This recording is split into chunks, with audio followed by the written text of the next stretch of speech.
Combien de livres as-tu déjà lu toute ta vie et combien de temps passes-tu sur ton téléphone?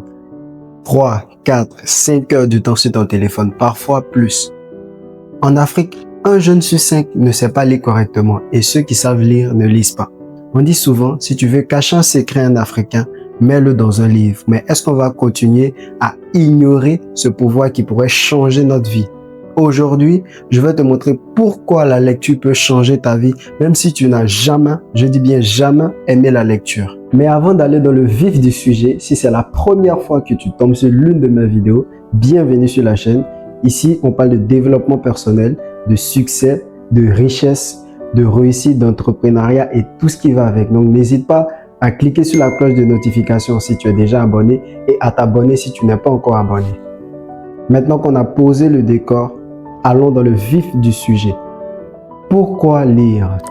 Il y a un dicton de Nelson Mandela qui dit ceci: l'éducation est l'arme la plus puissante qu'on puisse utiliser pour changer le monde.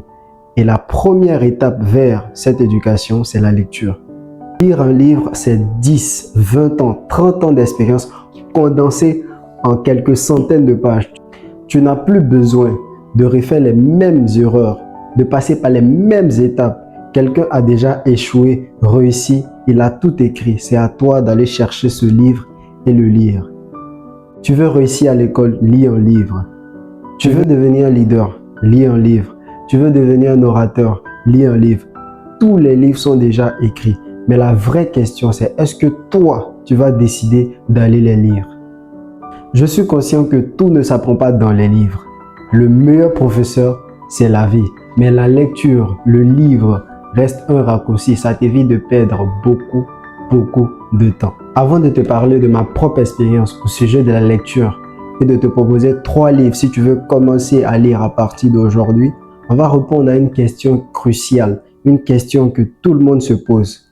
Et moi qui n'aime pas la lecture. C'est normal, pour d'autres à l'école, on vous a forcé à lire des livres qui ne parlaient pas de votre réalité. Figurez-vous que quelqu'un qui n'a pas confiance en lui, on lui donne un livre qui a pour terme La planète des singes. Dites-moi, de vous à moi, est-ce que la personne peut aimer la lecture? Quelqu'un qui a des difficultés à se nourrir, on vient, on lui donne Les soleils des indépendances. Dites-moi, de vous à moi, est-ce que ça peut pousser la personne à aimer la lecture? Le but, c'est de commencer à lire ce que tu aimes. Je ne dis pas que La planète des singes ou Les soleils des indépendances ne sont pas de bons romans, mais pour quelqu'un qui n'aime pas lire, ça sera difficile pour lui d'aimer la lecture. Concernant ma propre expérience avec la lecture, j'ai commencé la lecture en 2025. 2023, 2024, à mon actif, même pas 5 livres. Mais je me suis lancé comme défi de lire un livre par mois durant l'année 2025. Et laissez-moi vous dire, à l'heure actuelle où je fais la vidéo, c'est-à-dire en septembre 2025, je suis à 16 livres lus. C'est pas pour me la péter, mais c'est juste pour vous lancer aussi un défi. Le but, ce n'est pas de commencer comme moi, chacun a son rythme. Quel est toi ton défi? Lire 2 livres par mois, lire un livre chaque 2 mois, ça dépend de chaque personne. Mais le but, c'est de commencer petit à petit, petit à petit. Tu peux commencer par lire 5 pages par jour, 10 pages par jour.